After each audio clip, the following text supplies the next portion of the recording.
女人按下开关，被当成诱饵的巨鲨缓缓降落。下一秒，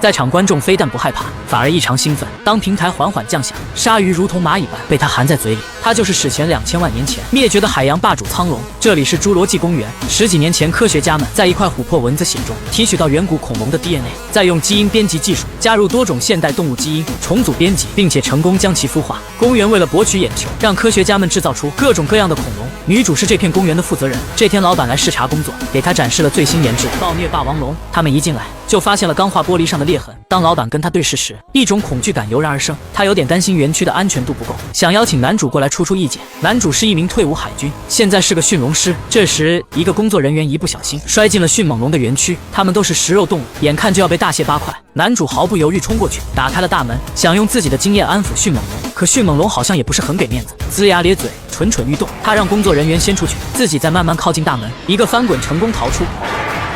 这天，女主邀请他来到暴虐霸王龙的园区，却没发现暴虐龙的身影。打开热成像，竟然也没找到。这时，男主发现了墙上有超大的爪痕，这就意味着暴虐霸王龙很有可能已逃出园区。一旦让他出来，整个岛上的游客可能全部会命丧于此。女主立即赶往总部，并且通知他们立刻疏散游客。可总部根据暴虐龙身上的定位器显示，暴虐龙明明还在园区内。看来这家伙有着极高的智商，抓很可能是他下的陷阱。此时，总部通过监视器看到男主和工作人员在园区内查看原因，总部意识到危险，赶紧通过对讲机告诉他们暴虐龙还在里面，可已经为时已晚。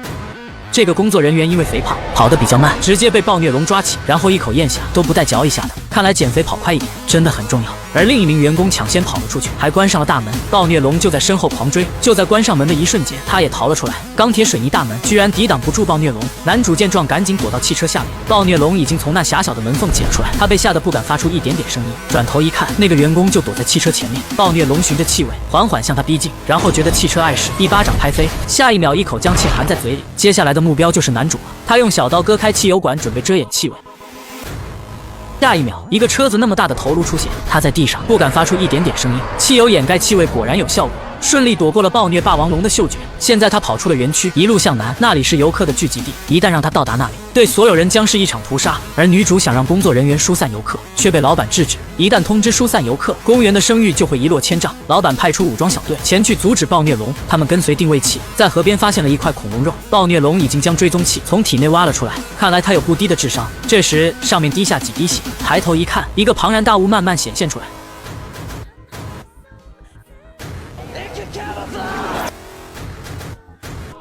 看来他还有乌贼的基因，能根据周身环境变色。这么做的原因就是引人类前来，将他们尽数消灭。所有人拿着武器也抵挡不住，他就像是被制造出来专门杀戮的兵器。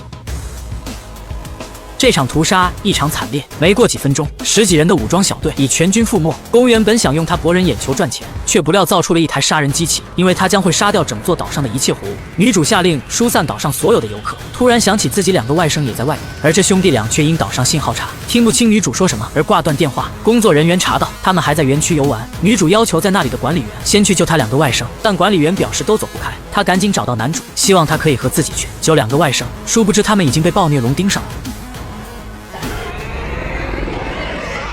他们控制玻璃球逃跑时，被甲龙的尾巴甩来，将他们击飞。暴虐龙见状，先将一旁的甲龙都咬死，然后找上了兄弟俩。玻璃球在他手里就像篮球一样，玩够了轻轻碰一下就击穿了防弹玻璃，然后像狗狗一样叼起玻璃球。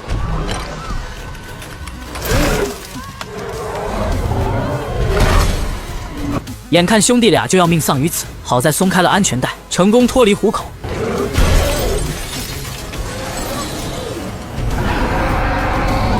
他们被追到悬崖边，没路走了，哥哥拉着弟弟直接跳了下去。当男主他们赶到园区的时候，地面上都是恐龙的尸体。看来暴虐龙并不是肚子饿了，而是用屠杀来验证自己在这里的地位。他们跟随暴虐霸王龙的脚印，一路找到了一个废弃基地，没想到正好和他迎面撞上。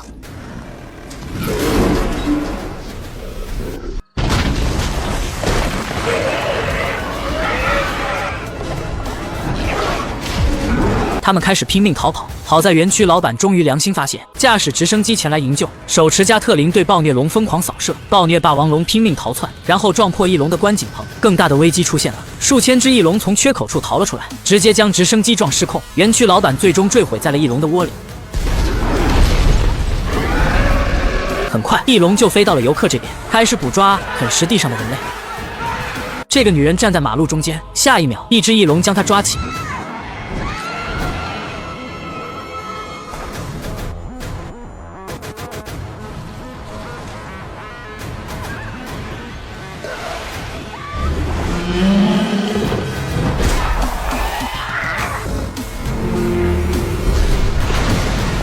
男主还在观看这壮观的一幕，不料被一只小翼龙扑倒，好在女主赶来将他救下，随后在人群中找到走丢的2个外甥，男主立马带着他们开车逃离这个人间地狱，来到基地总部。上司让他利用迅猛龙的嗅觉，先去寻找暴虐霸王龙，因为暴虐龙会杀掉一切活物，所以必须先去捕杀。出发前，让4只迅猛龙先闻一下暴虐龙的味道，随后在男主的命令下打开了铁笼子。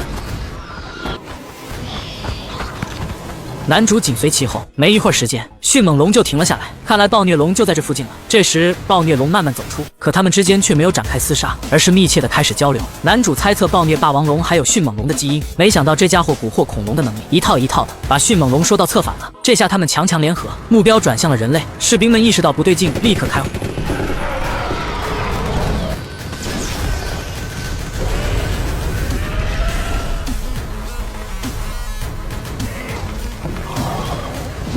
暴虐霸王龙被击退，可是迅猛龙身手敏捷，他们啥都没看见，就被一个个击杀，队伍伤亡惨重。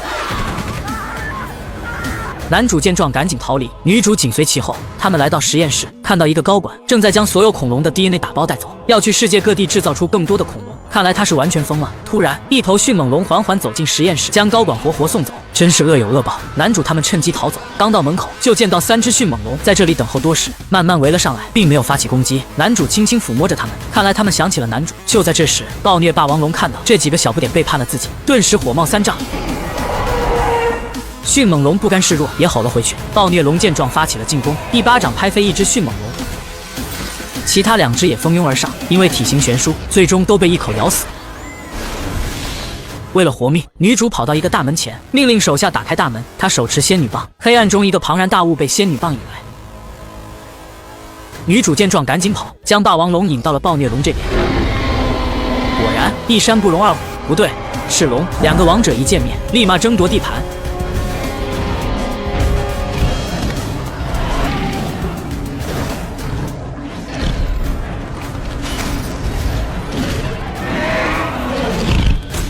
谁知暴虐龙竟然犯规，手脚并用按住霸王龙的头。看来霸王龙没他聪明，也不是他对手。就当所有人以为没希望时，他迈着六亲不认的步伐出现了。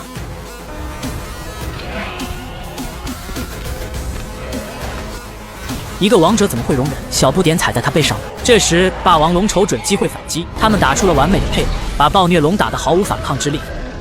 突然遇到出来捕食的苍龙，暴虐龙直接被拖进了海里，一代王者就此陨落。结束战斗后，霸王龙还想吃掉男主他们，却被迅猛龙挡在了面前。他们交流了几句，霸王龙便离开了。迅猛龙转头看了一眼男主，然后就回归森林深处。旭日东升，陆地霸主登顶高台，霸气一吼，宣示自己的主权。你还记得这个名场面吗？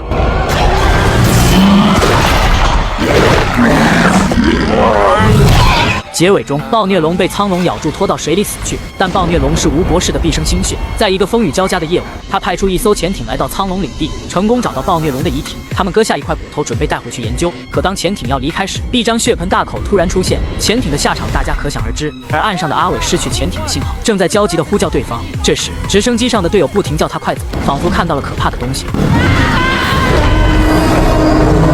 突然出现的霸王龙吓得直升机丢下阿伟直接开溜。阿伟在慌乱逃跑时，手中的闸门控制器不慎掉落，然后被霸王龙一脚踩碎，导致正在关闭的闸门停了下来。关键时刻，阿伟及时抓住梯子逃过一劫。阿伟高兴的大叫，然而下一秒悲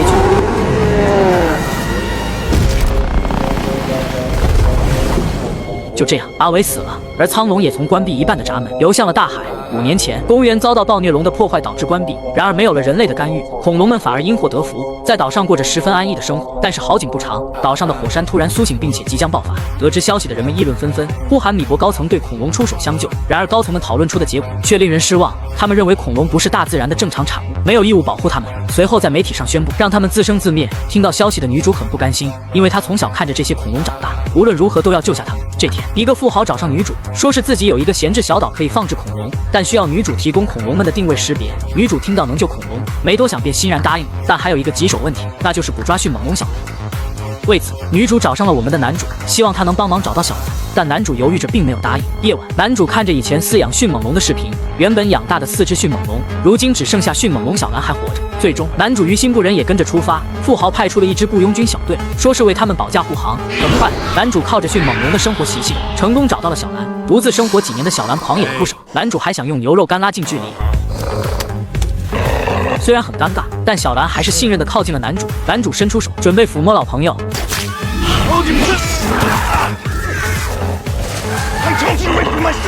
埋伏的雇佣军纷纷现身围了上来，小蓝被麻醉针打中后摇摇欲坠。这时，他看见一个雇佣兵举枪瞄准自己。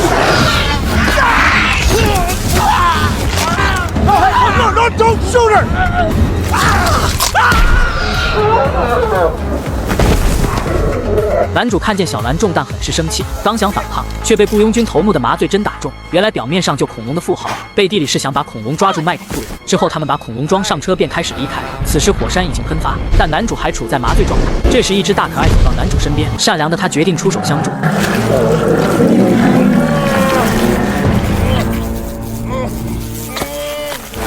很快，男主的手可以慢慢动弹。接着大可爱前脚一地，站起身来，突然猛地一震，随后再帮男主翻了个面，便匆匆离开了。原来在不远处，滚烫的岩浆正在逼近，怪不得大可爱跑得这么快。上千度高温的岩浆不断靠近，还好男主学过尬舞，赶紧不停扭动身体，做着十分诡异的动作，成功的爬到一棵枯树上，这才让他侥幸逃过一劫。女主这边也不好过，他们被雇佣军锁在废弃基地里，为了逃命，小黑操作电脑打开了一个通道，结果一头食肉恐龙顺着通道找上门来。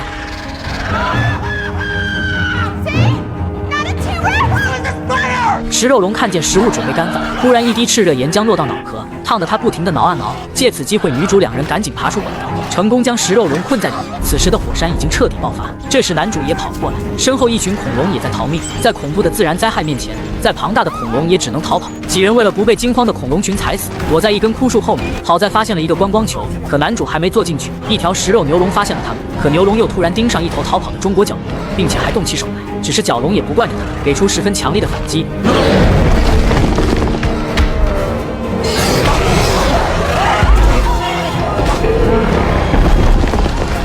食肉牛龙打不过中国角龙，只能站起身后又盯上男主。谁知下一秒霸王龙突然出现。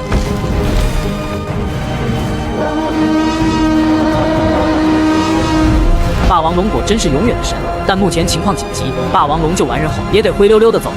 几人也接着赶紧逃命，但是前方就是悬崖峭壁，最后面的男主被淹没在火山灰里，接着观光球也被冲进海里。还在男主没事并及时赶来，将他们从观光球中救出。当他们回到岸上，发现雇佣军正在运输恐龙。这时雇佣军头目叫停了一辆车，摸了摸剑背龙的脑袋，接着拔下了人家的一颗牙。原来这老头有收集恐龙牙齿的嗜好。此时的火山已经开始全面喷发，必须要赶紧离开。趁雇佣军忙着搬运恐龙，男主三人开着一辆卡车一路狂飙，在最后时刻有惊无险冲上了轮船。而就在他们离开的港口，还有一个模糊的身影望着他们，那是一条庞大的梁龙。没有上船的他发出无助的悲鸣，随后被火山的滚滚浓烟吞没。此景像极了几万年前的恐龙灭绝。更可悲的是，这艘轮船的名字就叫诺亚方舟。最终，火山喷发的岩浆淹没了小岛。画面切到富豪这边，原来富豪不仅要把恐龙卖给富人，他还找到了研发暴虐龙的吴博士，在暴虐龙的基础上，研发了一种专门用于战争的新恐龙——暴虐迅猛龙。而男主几人在船舱内一顿摸索，终于找到了受伤的迅猛龙小蓝。此时中弹的小蓝正在不停流血，几人立马展开救治，拿小刀硬生生划开中弹部位。经过一顿操作后，终于把体内的子弹取出。下船后，男主和女主本想悄悄溜走，结果头目发现了他们，雇佣军把两人团团围住，随后被关进了牢笼里。在这里被囚禁着的还有从岛上运来的恐龙们。此此时的富豪已经开始了他的拍卖会，台下的人全是富商，这些人想买恐龙当做消遣，要么是买给孩子当生日礼物，要么想当宠物饲养。很快4头恐龙就被拍下，看着账户的增长金额，富豪也露出了贪婪的笑容。男主这边也有所发现，原来隔壁的狱友是一头暴躁的肿头龙，在男主的不停挑逗下，肿头龙把墙壁撞破，这个暴躁狱友跳了过来，男主又接着挑逗，准备让他撞开铁门。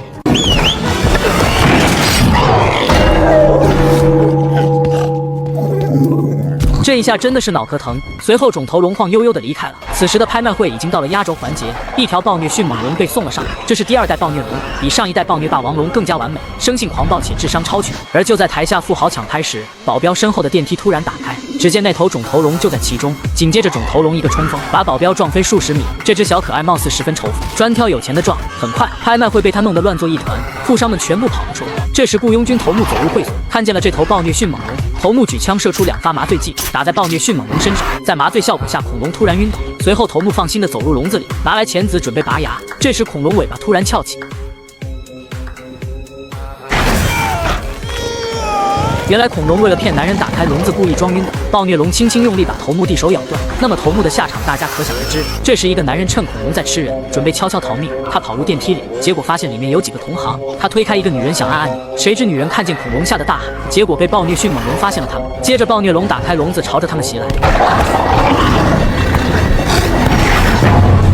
好在电梯及时关闭，逃过一劫。谁料暴虐龙一个转身，尾巴直接拍坏了电梯开关，下一秒电梯再度打开，这几人也成了暴虐龙的口供。男主这边正要逃离，却被富豪带人拦住。正当富豪逼逼赖赖不下手时，暴虐龙突然窜出，叼走了2个手下。之后男主几人逃到了大厅，谁知暴虐龙正在这里吃人，3人赶紧躲到柜子后面藏起来。暴虐龙闻到味道开始搜寻，好在几人围着画室玩起了躲猫猫，这让暴虐龙怎么也找不到。这时地上的对讲机突然响起，导致他们被暴虐龙发现，这下完了，几人赶紧再次逃命。暴虐龙把他们逼到一处角落，但暴虐龙体型太大钻不进去。小女孩趁机从一旁逃之夭夭，貌似暴虐龙更钟爱小女孩，一直紧紧追在身后。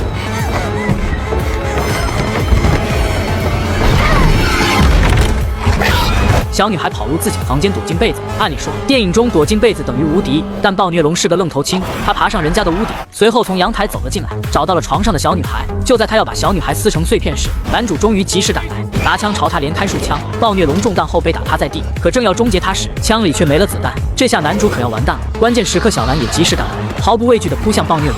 但是2龙体型和力量都相差巨大，很明显不是暴虐龙的对手。但好在小巧灵活，也能过上几招。趁此机会，男主和小女孩爬出阳台，但谁知小兰表现勇猛，居然把暴虐龙从窗户打了出来。随后暴虐龙把2人逼到屋顶，眼看猎物到手，暴虐龙一脸得意。但这时救世主小兰再次出现。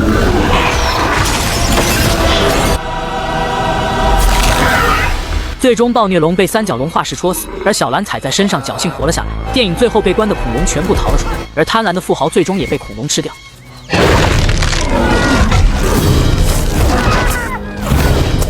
在富豪的惨叫下，身体直接被砍成2半。一旁的食肉牛龙趁机上来抢吃，结果又被霸王龙教训。